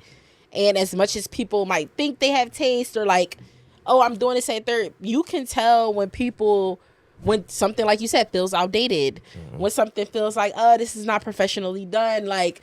And I think taste, I firmly just believe taste is something that you genuinely either have or you don't have. And I think if you're just like replicating it, it's not organic. Like you might, if you are able to look at something and say that's nice and you're just replicating it, that's not taste. You just have this skill level to like replicate it, or you just have the social media experience to know, oh, this is what's lit. Like this whole minimal idea, like, oh, I'm gonna just make it minimal, I'm gonna make it clean. Like, yes, because we all know on social media people love that minimal, clean look. That doesn't mean you have taste though. That just means like you can identify what's working on social media. Like that's not taste. And that's what the culture that we live in now, where it's easier to replicate things, and so that's why there's the proliferation of people making content or whatever, because it doesn't have to originate from a super deep natural place inside you. You can literally copy what you see. Yeah. I feel like taste is kind of like what y'all spoke about more is mastery to me. Like once you master something, you can go about your different ways to manipulate it, make it sound a certain way, and the skills you can attribute to that can take you far. But taste to me is something that's, like a Diamond said, it can't be taught. Like it's something that's transferable. Like your taste to me, like people that had real good taste to me have real good career. Like it was everything. They just came out their pores. Like they can go in here, I'm gonna make the fire mill, the fit's gonna look good, the sound's gonna sound nice, and it's just like I had those same members, these aunts that just traveled the world and could give a different feel and look to themselves to how they enter the room and those things. I think that's taste to me in a sense, to where in a couple of these I'm hearing some more about how you master a topic and how that mastery can help you in so many different areas, which is true. But like when you got that, like it's that thing, like I said, real, like and you got that thing that people can't like bottle. Like if you could bottle taste, people would buy it up the utmost because we every trying to figure out what's coming next. And that's what being tasteful is. Like you can kind of like set a trend, or you can kind of catch a trend before it even gets to the masses, and you can kind of do that, whether that's music, movies, or fashion. Yeah. What you just said reminded me of, shout out Will Toms, but this is something that he taught me before that I didn't know and didn't have a name for it. But in a creative world, and I'm blanking on the other names, but there are people called early adopters. Those are the people who, who like got the first iPhone. As soon as it dropped, they got to go get that phone because they're just like, those are the people who make stuff cool. And then there's people, I forgot the names. I'm so mad I can't think of the names. Maybe I'll come back next week. Like with 4 steps though. I know what yeah, it's like about 4 different people of just like the early adopters. Then there's people who the early adopters follow, like, okay, I'm doing what they're doing. Like there are people in general, and I think those are the people who really exude taste, those people who are able to identify things before they're popular, and also, like I said, adapt to what's going on. And I always reference style because like style and taste are like very interrelated to me. But like y'all know, back in what was early 2000s, what was the trend? Like everybody had skinny jeans. Innovators, like, that early was the trend. adopters, early majority, late majority, laggers. Yeah, Laggards. that's what it is. Like late majority, early majority. But yeah, like it's like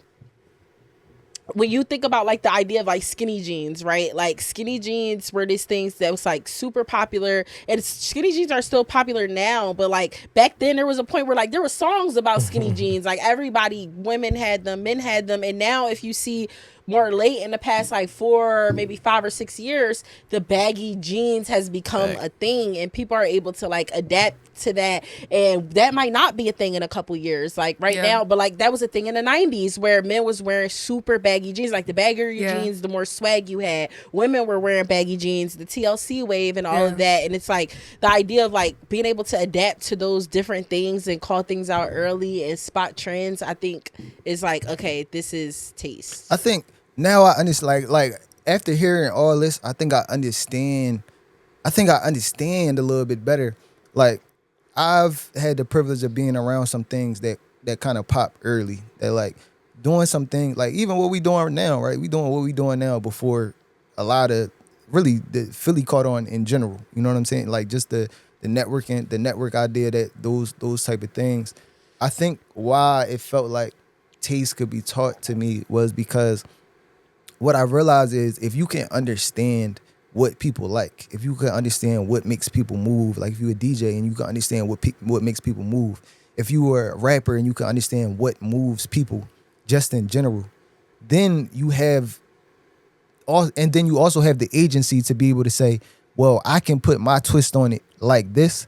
Then you come up with something that moves people because you understand it, and it works because it works. Because that's the creator. And Diamond's initial thing of like, there's the artist, the creator, and the influencer. It's the creator who's thinking about, okay, I understand what's going to move people, but the artist doesn't. The artist that has taste doesn't need to be thinking this is going to move people. The artist creates something that people organically move to, and that's a reflection of their taste. Yeah, they're trying to move themselves. I have one question about that. When it comes to like people, do you think then like should people be offended when their taste is declined, or like Good question. That's how I always felt too. If you're giving someone the critique that this reflects taste, it's ultimately a subjective critique, but it's framed as something that is objective. It's framed as in everyone is going to think this is terrible because I think that you have bad taste. When it's like that's not necessary. Someone will think this hood fabulous little whatever is fire. I think to Riz's point, not at all. It's so many different communities of people. It's so many like. Even like if we looking at music or if we looking at fashion, there's so many different sects of people. And on the one side, people gonna say this is terrible. On the other side, they gonna think this is fire. Like this is hot. So like when somebody says like, you have bad taste, that just means I have bad taste to you. Right, and you gotta find your people. Yeah, unfortunately, sometimes those people are in positions of power, and so they get to moderate more so what taste is.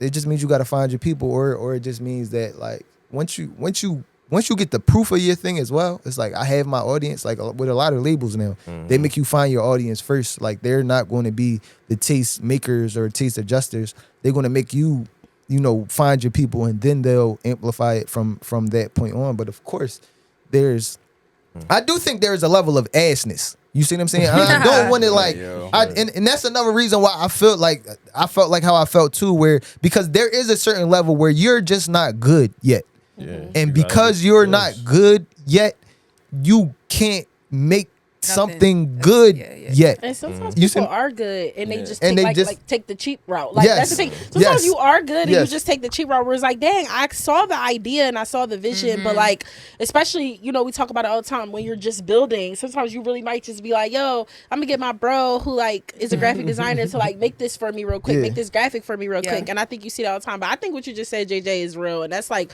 ultimately the end all be all of just like taste is subjective, and people, there's so many different pockets of people. I think about like music, right? I've never been a type of person, for whatever reason, I can't listen to like those rappers that sound like they're like whining for too long. Like Lil Durk, for example. Love Lil Durk, but I can't listen to that style of music for so long. That's not necessarily my pocket of music, but there's so many people out here who love that. And the same thing with fashion and style and media and all of that. Like I'm somebody with my agency, and it's also like for Project Runway is high end fashion. So when you come in with something that might reference like the 2000s or ghetto or whatever the case may be, they're gonna be like, oh, this is bad taste, because that's that pocket of people. Like this is high fashion versus like for me, like I know I want to build my agency around high editorial. Like that's the work that I'm into. Like I love when things look like high level like that. There's agencies that work more in the social media pocket. Like, oh, we make social media content. We want to chop this up for socials. We're not necessarily worried about it looking like it's about to go on a platinum screen or nothing like that. Like, so I think it's just about finding your group of people and then catering to that group. And taste doesn't have like I'm about to let you get right to your line, but I just wanted to say taste doesn't have, like, to me, the person that's tasteful, like when y'all say good or bad, it can't be moved. Like Diamond has taste because she not come off her square in how she dress, how she see the world, how she view things. Yeah, it's and yours. That no matter what, no matter who, like to me, the person that has taste is not going, all right, cool, you don't like it, it's for me at the end of the day. And the people that, and then the like Kanye West, like the people that grew behind me just grew. Like I didn't make it for you to love, I made it for me to love, and I loved it, and you happen to love it, and now you behind me. Yeah. Right. Oh, I have so much more. So to the break room. All right, y'all. Grab your glass, fill your drink, loosen your tie, kick your feet up. We getting into the break room. And I feel like the only appropriate question to lead the break room in this segment is, do people who like Chris Brown's newest album have bad taste? You could start with, did you like the Chris Brown album? No, go ahead. Tell the world how you didn't even listen to the whole project, but it's terrible because If you he don't like sound all soulful to 27 you. songs, do you have bad taste? That's the question. No, if you like, what if you like Not on 21? 27 songs. What about 21? If you like any percentage over 3, That's tough. I didn't listen Ooh. to it. So like, started so when listening did your to hate for Chris Brown start? Like I have no hate for Chris Brown. Like when did it start? Chris Brown Like, first album, I sang with my whole soul. I danced in my living room. I told my family I was an artist. and that was it. That was And the that- last time. No. The next one was that Kiss. Exclusive. Was No, it was exclusive. That's what exclusive. Kiss was on. Yeah, No. we Yeah. can go through Fire. the discography. Another Fire. Then what was after that? Graffiti. Is that Take You Graffiti. Down? Take You Down was on Graffiti? No, Yeah. no, no. Take You Down was on exclusive. Okay, Graffiti's that was I Can fire. Transform You. Oh, that's when we started going left. That's when it things started. happened. That's when we So- started devolving. So you don't like Chris Brown, the pop artist? That's what you just pretty Yes. much said. Yes. I don't like pop. You Who like just pop? said Who up here like pop? This is a taste question. Who like pop? I like I pop. do. Find it sometimes. What pop? I don't know, Pop though. is just Yeah, who music you counts can as sing pop? along to. I like So, Doja like, I Cat. like I pop. can name plenty Is of- Doja Cat pop? Yeah, she Yeah. has songs you Okay, can sing Doja along Cat to. is hot. Doja That's Cat trend. is hot. Justin Bieber is pop. No, I'm not He got talking about songs them. you I'm can talking sing about the people along. that you never heard of that only play in the mall, and it's a rapper that's on the That's song not- every now that's and not again. pop that's music. Different. It's different genres. Yeah. and didn't like subgenres. It's Kendrick That's Lamar pop? elevator music. Yes, Kendrick Kendrick Lamar Lamar has probably pop like pop songs. music. Yeah, Yeah. Yes, What's a pop pop songs. Kendrick song? Damn. Humble. I know what It you're shouldn't talking be. about I would say so, with yeah. the Love. shift. You see what I'm saying though? I think It's the a shift in different. Chris Brown's music that you're talking about is when he started really relying on auto-tune and he started really relying on like I don't know what the instrument is, He but it took the became soul like out of it. Yeah, it's not instruments in behind him anymore. It's machines behind him now. But I mean, this album starts with instrumentation. It's instrumentation throughout this whole project. So like I feel like the album came out Friday. It's Saturday, and to go to the level of dissecting that you're going to, if you want to go mutation first, you gotta get through the whole project. Talk to me, JJ. You can't even. I got through 13 tracks. So what if the How many what if episodes the do last you watch? 8 tracks is How your many favorite? episodes of a show do you watch before you tell me if it's bad or good? I mean, I consider myself like in that, so I watch everything. Like I finish Disinterested stuff. and bad is two like different I'll things. finish. So a you don't have series it. You don't have an episode count before you like No. I'm gonna turn this off. You want to watch the whole thing and then Yeah. Critique it from A there, you and is then a different say this person. the rest You a of may different never person. get my attention again. You a Like, that's different my person. thing. I may not tune in what you watch ever again after I finish this terrible series, but I'm gonna finish it to see where you. I want to trying ask the go. room though. I want to ask the room. How many episodes do y'all watch before y'all turn it off? like one, I don't got time for that. I don't. No, I give it 4. I give you 4. If by 4 I'm not intrigued, That's it's a lot over. of, that's a lot of time. Yeah. That's like 4 It hours is. of That's your 4 life. hours. But like, Stretched out. Though. I give you 4. Yeah, If- shows too, but I agree with Jay in terms of movies where I will, if it's 20 minutes into the movie and I'm not feeling it, I will stick it out to try to get to the end to figure out where you're trying to go, because I think that's important when it comes to film. I think it's movies like Interstellar, which is one of my favorite movies ever. I wouldn't have loved Interstellar so much if I didn't see the ending. So yeah, it's some joints like that. So my other question to this, and then we can move on from Chris Brown. But I do wonder, like, because you were saying this, does Chris Brown himself have bad taste? You see what I'm saying? Because no. you put Okay, so what I actually said was, it's clear that the shift in his music reflects this is what type of music Chris Brown likes, clearly. Because I think in every other part of his career, he moved away from doing what the public accepted or found cool or whatever and shifted towards doing what he likes. These terms you can't use public in that when like he sold out tours off these albums. No, I'm not He's saying selling no. out tours off his- Please don't he misunderstand put me. 3 I'm not saying classics. that the public does Yeah, not yeah. like his music. That's I'm what I'm saying. saying that Okay, like his shift in his style goes away from, people were saying he could be the next Michael Jackson. Sheesh. Where he went towards his music did not go in that direction, which to me says that must mean you went in the direction that you wanted to go into. So that was my thing, was that if you think that Yeah. the albums and how he makes music now Can I ask you that reflects same bad question taste, then then? you probably are saying that Chris Brown's taste level isn't your taste level. So you hopped off at the same point as JJ? For No. Chris Brown? I listened through Graffiti. I listened through Fame. After Fame, I stopped for real. What? Fame was was my alright. work.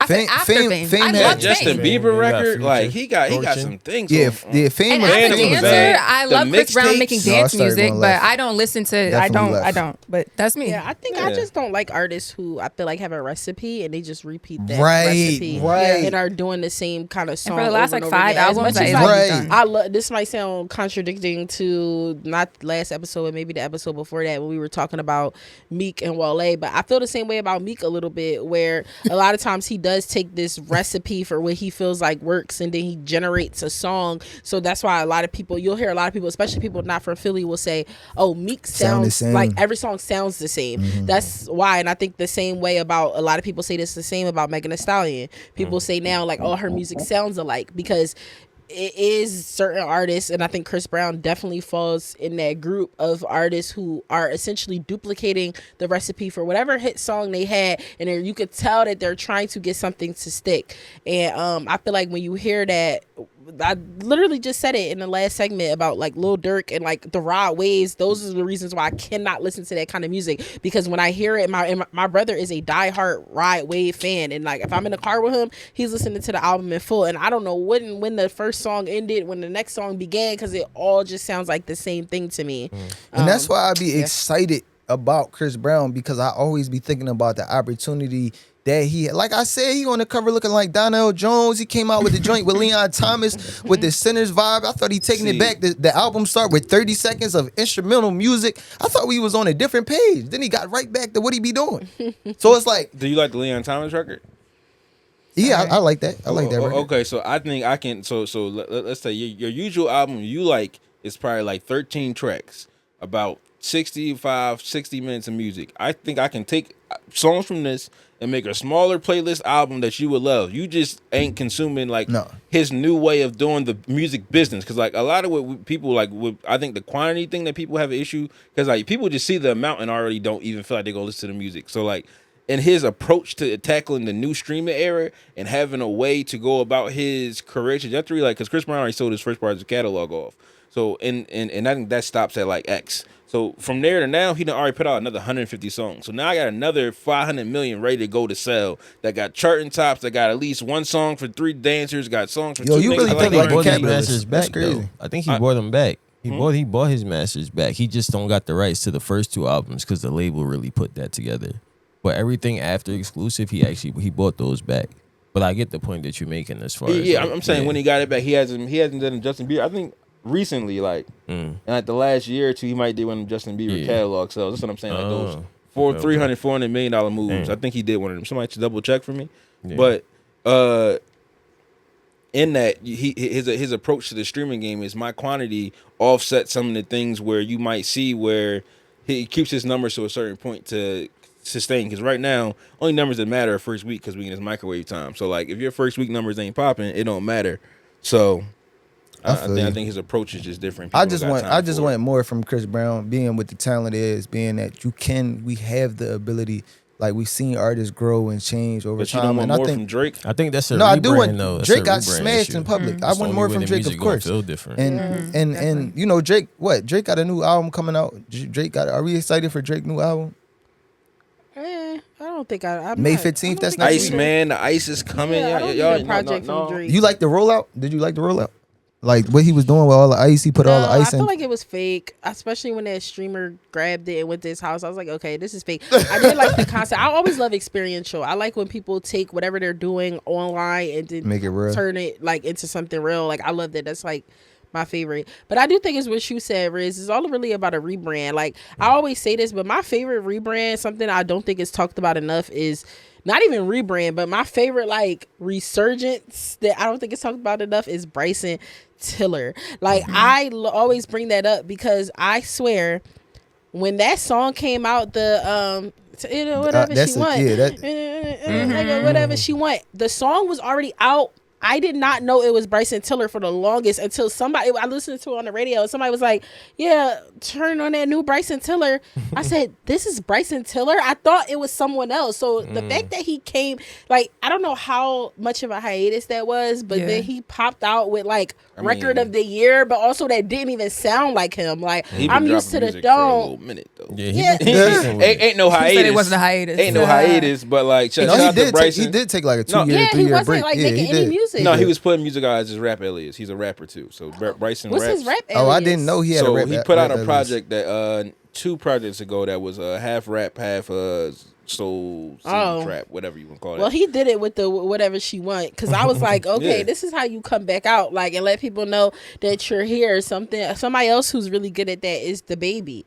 Like he came out with the I'm glad they resurrected. I'm glad they resurrected they career in that way. Yeah. And I hope Drake resurrect his career in the same way. You see what I'm saying? Drake's done.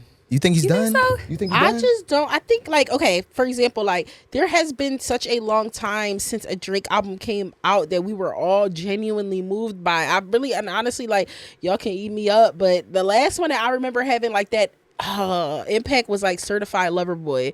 Like, that's just like the last time I remember people get, and not even because of the music, but just like, oh, Drake's about to drop, everybody's so excited. Like, I remember before Drake dropped, it used to be a thing. Drake has dropped album after album after album, and I feel like it's all the same, where it's like, okay, you get society, 2 to 3 good songs out of that album. Not even good songs, because Drake genuinely makes good music still, but it just be like, it'd be 2 or 3 songs that you revisit or go back to, or whatever the case may be. Like, and I just feel like it hasn't been a while. It's been a while. Like, I remember when Scorpio dropped, it was the whole album everybody was talking about, top to bottom. Now I just think you get a good 2 or 3 songs, and that's Scorpio's it. The last album I felt like that about with Drake was Views and More Life. More Life a little like I feel like he didn't put the same into it that he put into Views, but Views and More Life, like, I really like those albums. From that, I think this kind of connects to our initial conversation about microwave content and how things move on really quickly. I think in that, because of that, we are craving something to break through the noise. And what that is for artists is like a moment of humanity,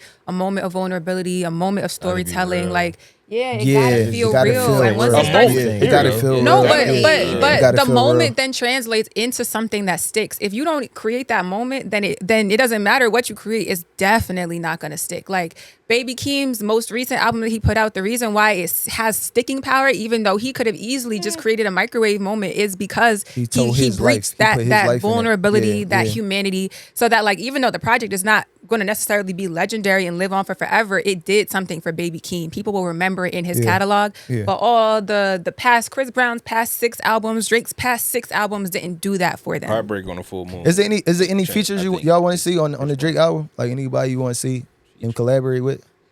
I just feel like, I mean, I'm trying to be as political as possible, but I just feel like the climate.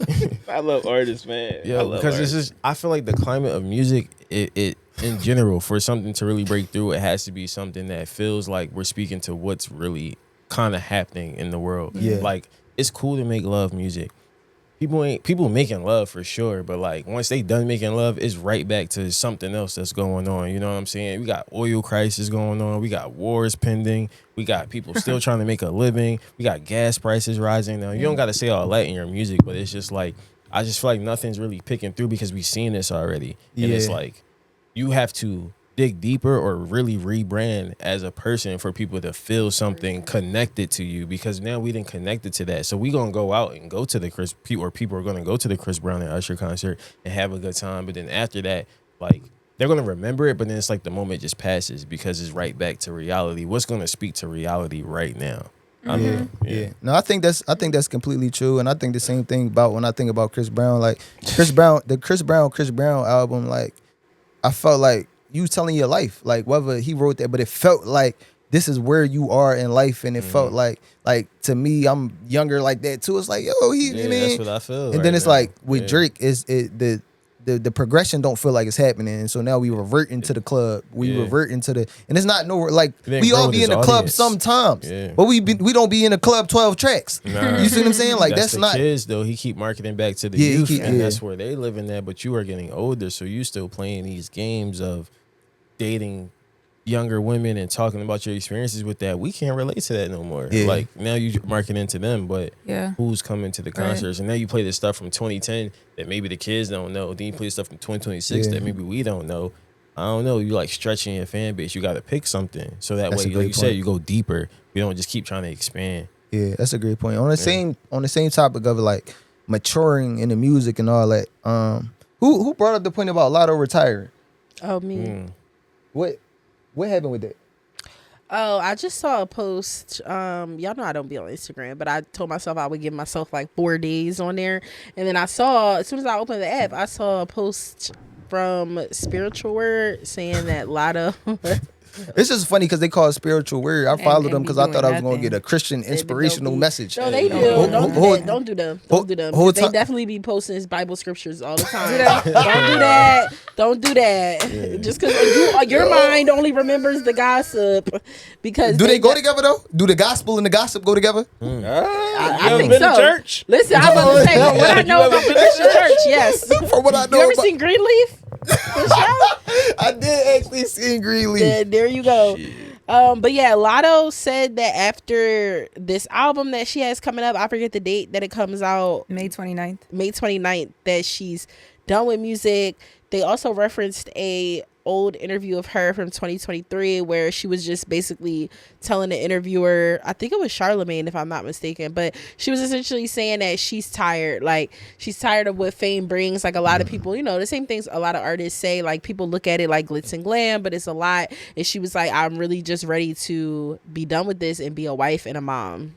Do she got a rich baby dad? I think so. Do she got a rich baby dad? I think Yes. she does. Oh well, yeah, retire. That's That's yeah. I don't know though. See what I'm saying? I feel like people do feel like that, but at the same time, that's what you promote. You promote the glitz and the glam. So you might get tired of it, but now you want to be like a regular person or be existing in your I can just relax. But you could have came out like that. But sometimes it takes going through it to realize this is what I need to do. Yeah, would you have Yeah. made it to be Latto and had all these fans and made all this money if you didn't? If you just Right. was a regular person? Yeah, she No. couldn't, and she was never a regular person. She been doing it since she was a child. Right, Like, right. So like she, That's what she do. The retirement to me, like Yeah. she's earned it like a little bit. Just like in the case of Bow, ever Right. wanted to say like I'm hanging this up, you super earned it. You said cuz. Bow Wow? Yeah.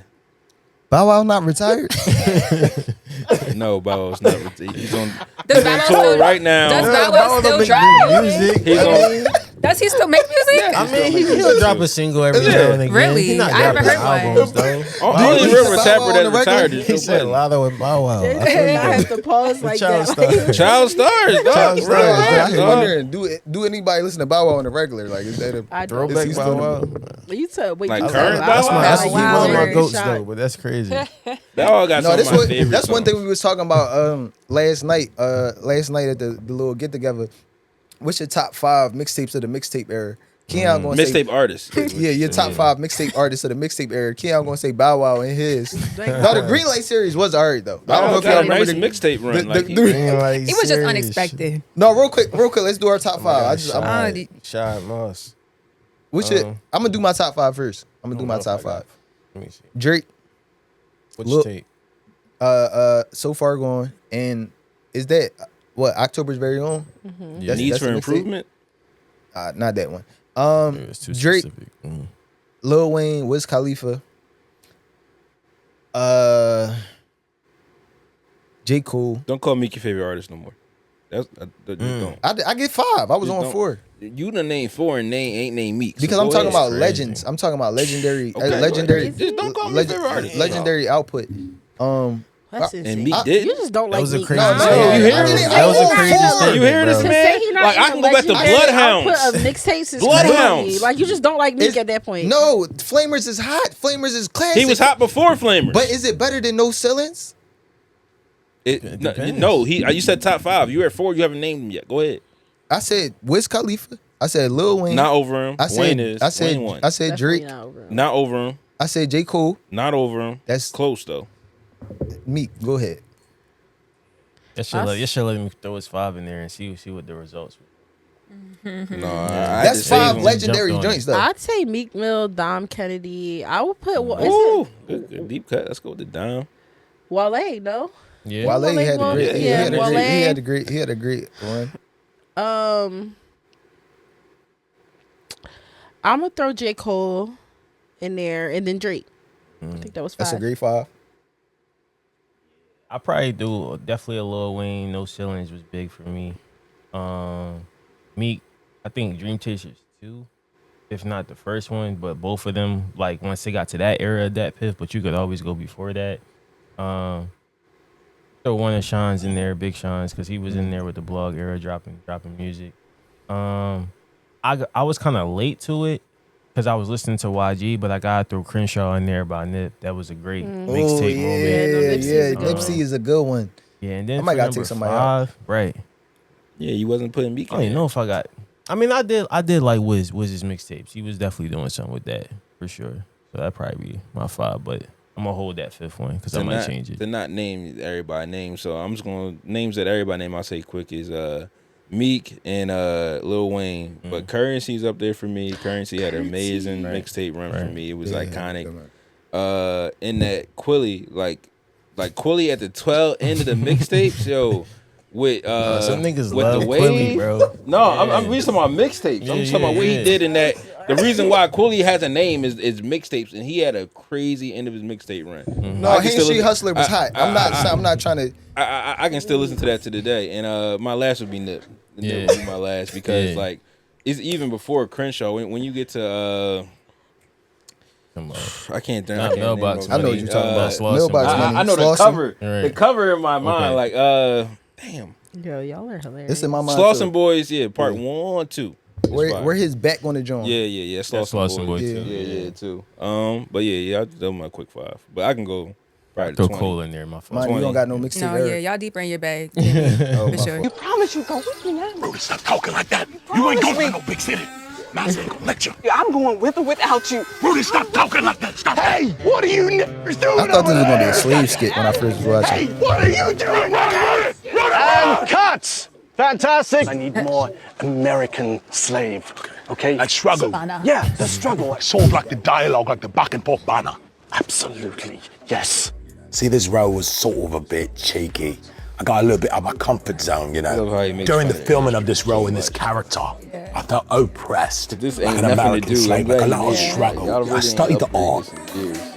Fantastic turnout on the red carpet tonight. I'm just arriving. Elaborate, simple. He said these drinks be costing him $100,000. Guild I bet. Awards. Samson, you look great Look how many tonight. extras he got. How hard was it for you to change your accent? As a little boy from Manchester, I wonder what they do for I him. struggle a bit with the dialect, right? Like, but to really get the Promo, character, 70 it's million. quite I understand the astonishing promo, role but, that like, took on, to say the least. What's the I immediate put it ROI on Microwave 100K? thing. I don't ever use your. I'm telling you, nigga. If you fuck with my shit, I'll kill you, like nigga. the You'll be Kevin Hart fucked out. edition Fuck. Nigga, ain't no fucking family in this Yeah, I'm shit. talking about the actual ROI on the reel. Oh, hey. Cut, that's the one. Off from Instagram. Yeah, you can definitely get a check from Instagram. Working You do get paid. You can get paid from You said Instagram. what? Can I get paid from Instagram Instagram? pays creators. Yeah, you get. I mean, not at the rate they used to. I'm saying like the clip he probably got from this. No, He does- Keon showed me yesterday that Keon got $300. It's just Now, like TikTok. I don't know how Keon he had subscribers in that way. All I'm right, saying we get it. if Druski did the subscribers, Samson that's Dubai. where you Samson, yo, who's the girl? Who's the girl? What's your next move?